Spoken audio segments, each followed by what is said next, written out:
বিএনপিকে ধ্বংস করে ফেলবার। কিন্তু বিএনপি ফিনিক্স পাখির মতোই প্রতিবার এই আদর্শকে নিয়ে, জিয়া রহমানের আদর্শকে নিয়ে, খালেদা জিয়ার আদর্শকে নিয়ে জেগে উঠেছে।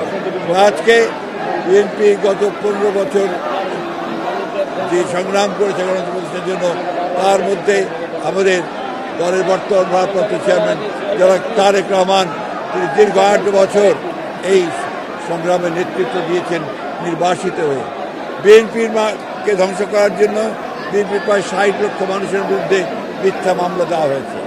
বিএনপির প্রায় 20,000 মানুষকে হত্যা করা হয়েছে। 1700 নেতাকর্মীকে গুম করা হয়েছে, খুন করা হয়েছে, এবং একটা অবিশ্বাস্য রকমের একটা ফ্যাসিজম এখানে প্রতিষ্ঠা করা হয়েছিল। মূল লক্ষ্যই ছিল বিএনপিকে নিশ্চিহ্ন করা। আল্লাহর অশেষ রহমতে জনগণের আন্দোলনের মধ্য দিয়ে, ছাত্রদের আন্দোলনের মধ্য দিয়ে আমরা সেই ভয়াবহ হাসিনা থেকে মুক্ত হতে পেরেছি, ফ্যাসিবাদ থেকে মুক্ত হতে পেরেছি।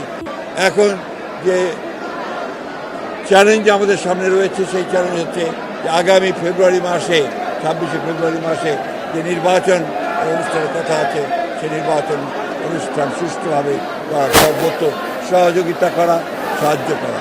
যে সংস্কার প্রস্তাবগুলো নিয়ে এসেছিল, সংস্কার যে আপনার কমিটিগুলো, কমিশনগুলো, সেই সংস্কার বিএনপি সর্বাত্মক সহযোগিতা করেছে, এবং বিএনপির 31 দফা কর্মসূচি প্রবর্তনের মধ্যে দিয়ে বাংলাদেশের রাজনীতিতে সম্পূর্ণ আমূল একটি পরিবর্তন আনার ব্যবস্থা করেছে।